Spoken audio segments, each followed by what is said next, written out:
Now, today we will add to the communion experience with the addition of taking a few moments to prepare our hearts and minds for sacred instruction. Now, this portion requires the use of one gold raw candle and or one white nectar candle and quality frankincense, which is called seneter in the Kemetic tradition, which translates as divine fragrance. If you don't have these things, it's also fine. You can still gain value from this process nevertheless. So let us begin. Now, as you light your candles and your incense, take a few moments and allow the spirit of quietude to alight upon you. And then sooner before later, you'll notice that something as unassuming as lighting a candle and burning incense can make you instantly and automatically relax. Relaxation leads to your peace. Your peace opens the way to your power. And as you sit with an aura of calmness and contemplate the energy of the day, with every inhalation and exhalation, all static energy, stagnant energy, and negative energy gets pushed outwards and away until only you remain, perfectly centered and calm, like the black dot in the center of the circle, or the symbol of Ra. Now, after your next few breaths, you'll be ready to emerge, relaxed, refreshed, and renewed, and fully capable of grasping the lessons and the layers of today's sacred instruction. Amen. Maat.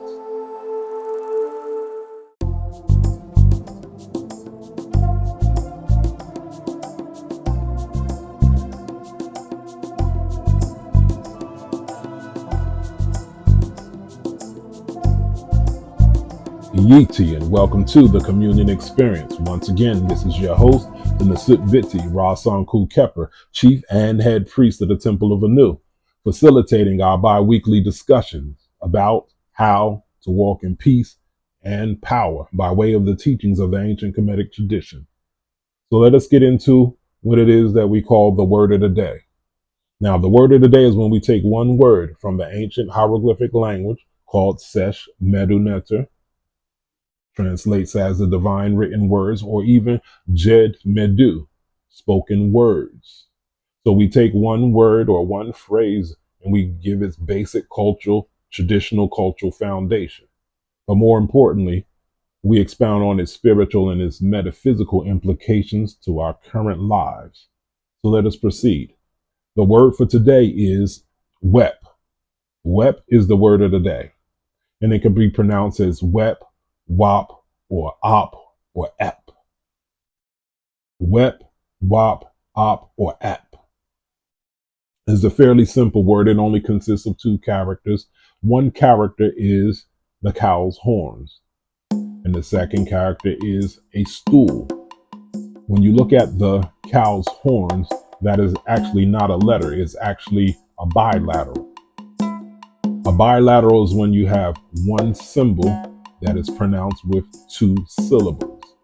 So the cow's horn is pronounced Wep. So it's the whole of the word of the day, which is Wep. But it is supported by the stool. The stool is the actual letter P, which sound value is Pa or Pe. It is to let you know that it's supporting that the bilateral is just not an abstract symbol, that it's a whole functional word. So the whole of the word Wep equals to open or opening. I find it a curious word because it almost sounds like it could be the possible root to our current word open or to open. So when you look at the full symbol, you're curiously drawn to the negative space in between the cow's horns. So I look at the cow's horns in contrast to the stool, The letter P is a stool or a solid base or solid foundation. When you look at a solid base or a solid foundational stool, you'll see there's something to sit or to rest or to sit something upon or to rest something upon. Could it be that we're called upon to sit or rest our attention between the negative space in between the cow's horns, the two contrasts? Are we looking at something to examine, a connection, a contradiction, or possibly contrast? I want to flesh this out by putting it in context. So today we're discussing another new year.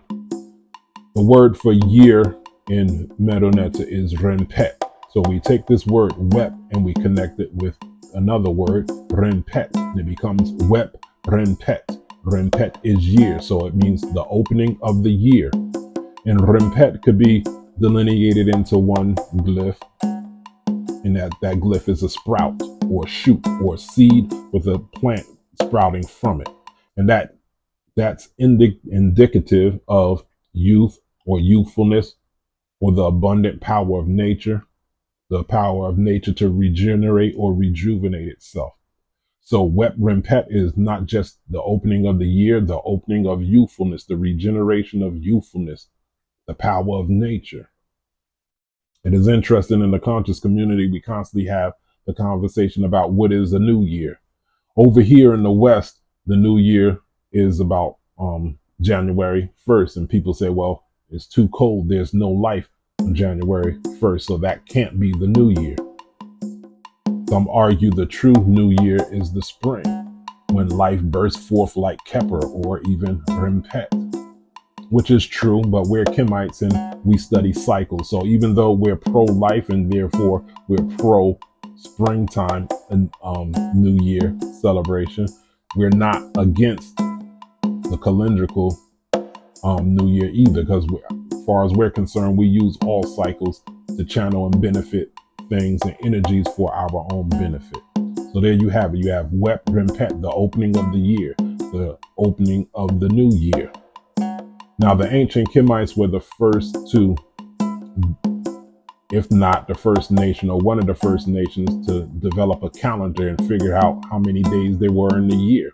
They had designated that there are 360 days in a year with what's called 5 intercalary days, means 5 days outside of the year. Interestingly enough, they had actually 3 calendars being used simultaneously. They had a solar calendar, they had a lunar calendar, and they also had a civic calendar. And there were certain ritual observances based off of each one of these calendars. Now, what does that have to do with Wep Renpet? Wep Renpet was the name of a month on the lunar calendar. Once again, Wep Renpet was the name of a whole month on a lunar calendar. So way back then at the beginning, when they started charting the stars in the skies and how it affected our lives, they charted that with the rising of the star Sirius, known as Spadet or Sepdet, on the horizon with the sun, along with the flooding of the Hopi River in the season of Akhet. So these 3 things signified the new year. Spadet on the horizon, with the rising of the sun, with the flooding of the Nile. So those 3 things were the signal for the new year. And that event was not just called Wep Renpet, it was called Tepi Renpet, the top of the year. Which is interesting about this flood, because just several weeks ago here in New Jersey, we had a terrible flood. And it reminded me of the ancestors. So here I am, I'm on my 2nd floor residence looking out in the courtyard, and I'm seeing my vehicle almost underwater. And it's almost like the building that I was in was in the middle, like it was on an island, and water was just flowing through like the Nile, like the roaring rapids. And I was like, wow, the ancestors look forward to this. And it made me reflect that over here in the West, oftentimes we live diametrically opposed to nature. And we almost see nature as something working against us, while our ancestors did everything that they could possibly do to align with nature and use nature's events or even so-called catastrophes to their benefit. So if you want to just Google or TikTok flood in New Jersey, and you'll see how serious that thing was. So all things worked out for me. I just saw it as a blessing that the Neteru couldn't wait to show me that they were ready to shower me with blessings for the new year, even though they were several weeks early. That's how I see it. But anyway, back to the lesson. So the rising of the star Spadet on the horizon with the sun with the flooding of the Nile signified Wep Renpet or Tepi Renpet, the top of the year. We spoke about these 5 intercalary days or days outside of the calendar. Once again, the Kemites were the first nation or one of the first nations to figure out how many days there were in a year. They even figured out how to factor in a leap year. Interesting enough, between last Wep Renpet and this Wep Renpet, it was a leap year. So it's not just 5 intercalary days, there are actually 6 intercalary days. So we talked about the contrast between 2 points with the cow's horns, the weapon. We said we were drawn to the negative space between 2 points, and we're almost told to rest and meditate about possible connection, contradiction, or contrast. What could it be talking about? We're talking about the old year coming into the new year. The 5 intercalary days were this year. The 6 intercalary days are things that we're supposed to reflect on between 2 years, last year and the new year, the old year and the new year. So the ancients would take one day to meditate and reflect on each one of these Neteru. They were called the Heriu Renpet, the days over the year. Now, who are these Heriu Renpet? Who are these Neteru over the days of the year? Who are these 6? Now, number 1 is Asar. So we'll say Ra, who comes to us in the form of Asar. Now, I won't get into the Egyptology definitions of the word, because when you come to a temple, you want to know what's it mean for us and who we are and who it is that we're trying to become. So for Asar, he's not just a vegetation god or agricultural god or deity or force of nature. He represents our ability to refresh, renew, and rebrand our divine identity. Who's the second deity? The second Neteru is Ra, who comes to us in the form of Heru-Or. Heru-Or, not Heru-Sa Asar Set, but Heru-Or. When I say Heru-Sa Asar Set, that's Heru, the son of Asar in a set. Heru-Or is different. Heru-Or is the Heru, the older, Heru, the elder. If you want to get into concepts of so-called reincarnation, so Heru-Or is the Heru before the Heru, the son of Asar in a set.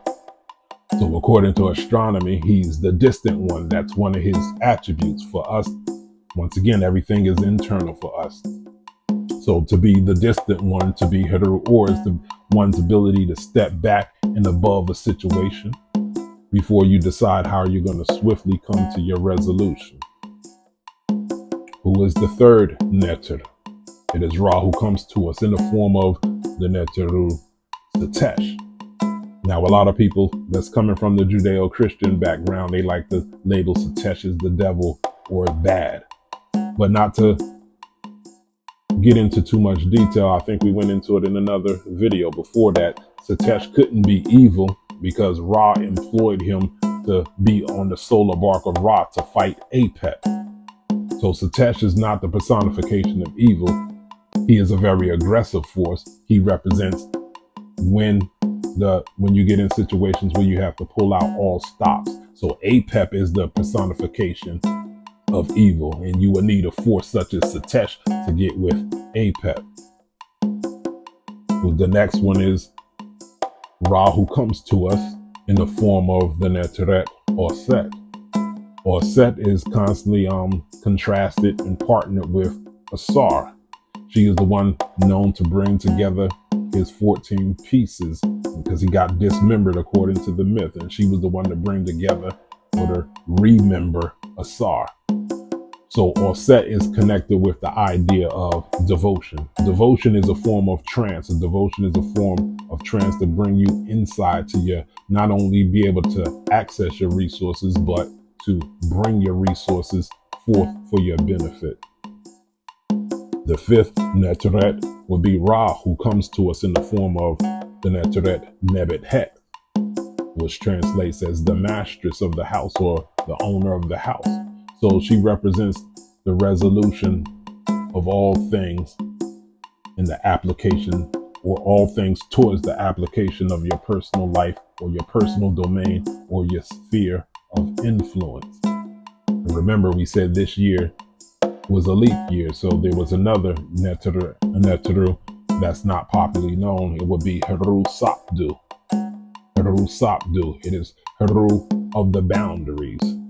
So it is the ability to recognize what is sacred and set up boundaries, or to set apart that which is sacred from that which is unsacred. So there you have it, the 5 intercalary days, the Wep Renpet, the Wep Renpet, or the Neteru Wep Renpet, the deities over the new year. Now, this is where there's a separation between us and the ancients, because we can't just study the ancients. We got to do things that work for us, that apply to us currently. We don't just study history. We study history, then we position ourselves to make history. So we study it and then we figure out who we are, who it is that we're trying to become. So what we do in connection and contrast to the ancient is we take all of these Neteru and we celebrate them all on one day also, because we all can't get together for 7 days or 6 days in a row. So oftentimes we come together on the weekend and we acknowledge all 5, or this year all 6 of those Neteru. And it's a powerful thing. It's similar to the Ifa tradition, which they call a Bembe, when they come together and they acknowledge several of the Orisha. They have elaborate altars and shrines, and they do their Eriki, their sacred dances and their sacred chants. So we have that too. We call it Ihebu. Ihebu. Same thing as a Bembe. It's a celebration of the divine. And unfortunately, for a lot of people that just study Kemet, they give themselves Kemetic names. They come in Kemetic imagery, but we see that as a significant portion of the demographic that don't actually practice or apply the principles. So at some point, you're going to have to dance the dances and crack the drums and say the Hesi, because that's what the ancestors did, and that's what we're to do currently also. Which is also interesting, because dancing, chanting, and altars and things like that, that is often a point of contention for a lot of practitioners, or people that, not practitioners, but people that just study and appreciate the Kemetic legacy. They appear to have a problem with appearing to worship something or acknowledge or venerate something outside of themselves. Many of them even argue that the Neteru are forces of nature. With that train of thought, then technically the Neteru are outside of yourself, outside of ourselves, but they're also principles within ourselves. Some of them say that they're principles within themselves. Some argue that they are the Neteru, or we are the Neteru. And all those things could possibly be resolved with this conversation. So let us clarify, or have a clarifying conversation about the contrast, the connection, as well as the contradiction of the idea of invocation and evocation. Now let us look at invocation.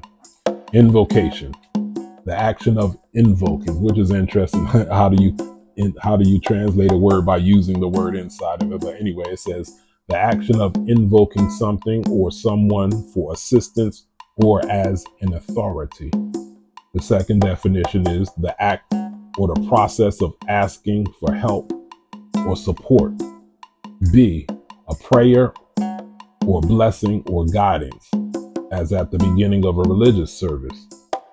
A formula for calling forth spirits or performing magic.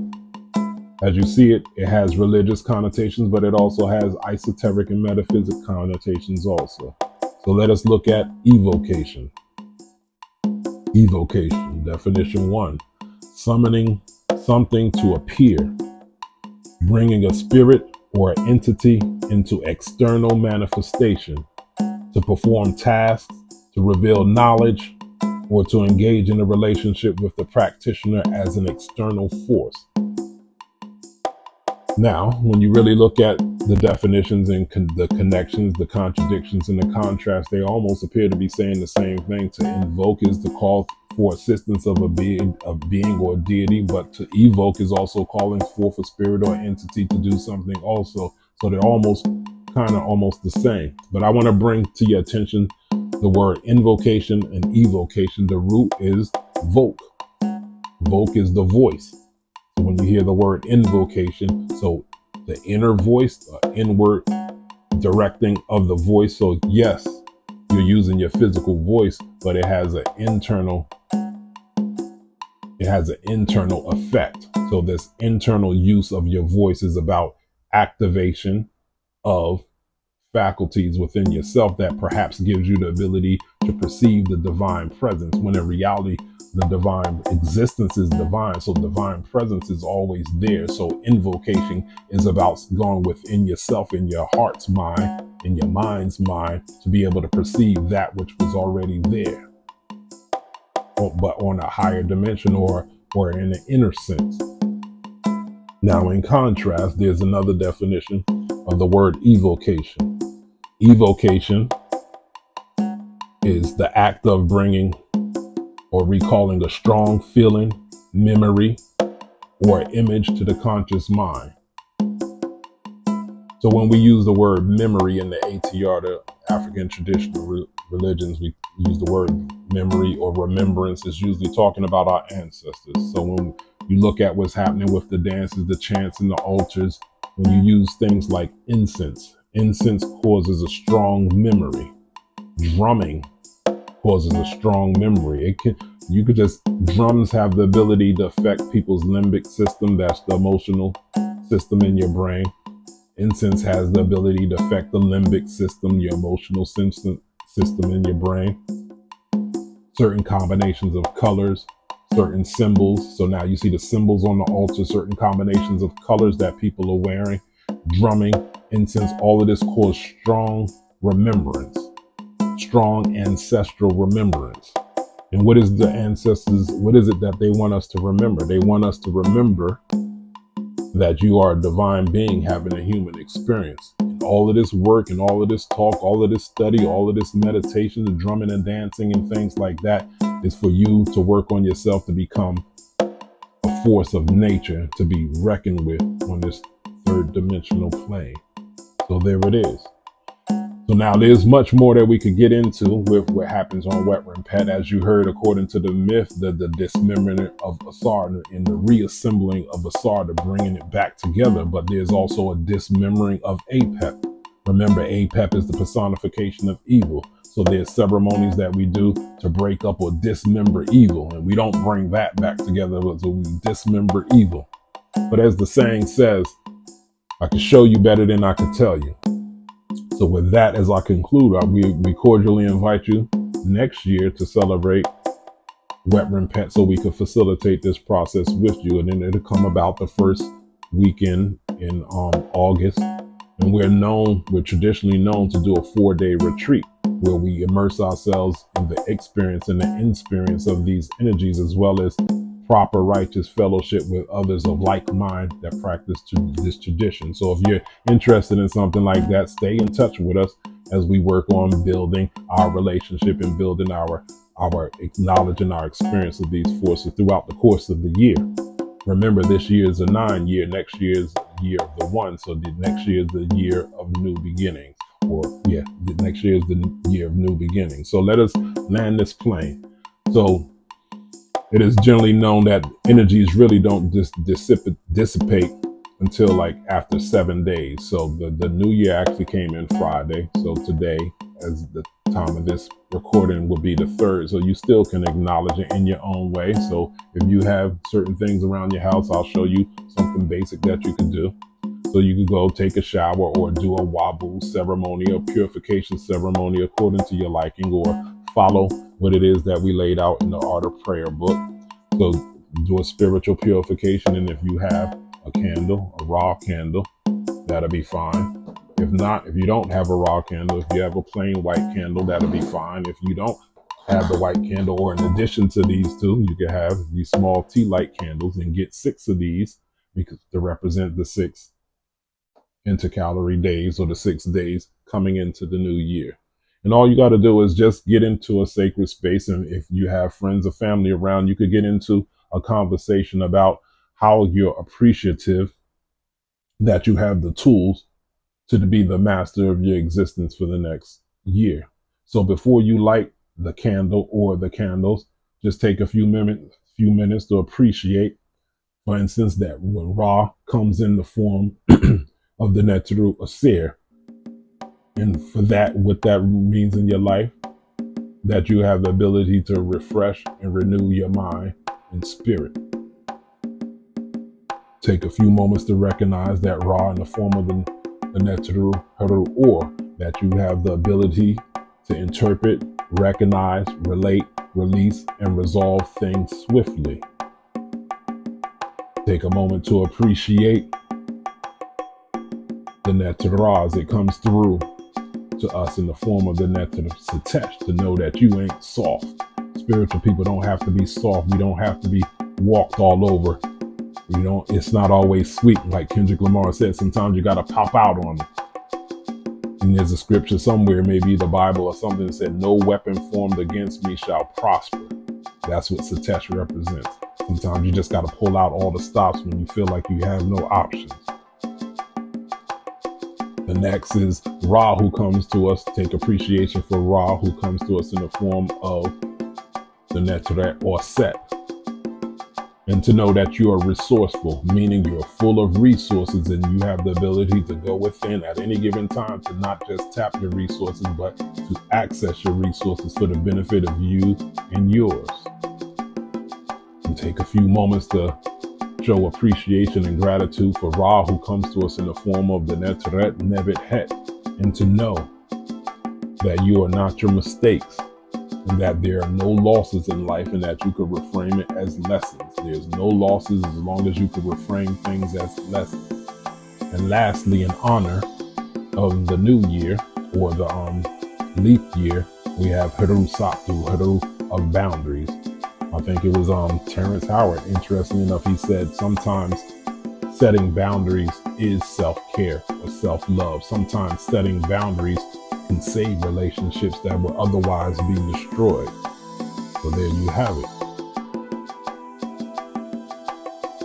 So I want to conclude the lesson here. So take what's useful and discard the rest. If there's been any short-sightedness or any mistakes, I take the blame, leave the divine out of that. So I hope you can appreciate the lesson and the layers of today's message. So until next time, this is your host in the Sibidi, Rasan Fu Kepper, telling you to stay peaceful, stay powerful, but most of all, stay dangerous, and let nobody or no one or no thing take you off your center. Dua Ra, Dua Neteru, Dua Tanu, Shimmy Matep.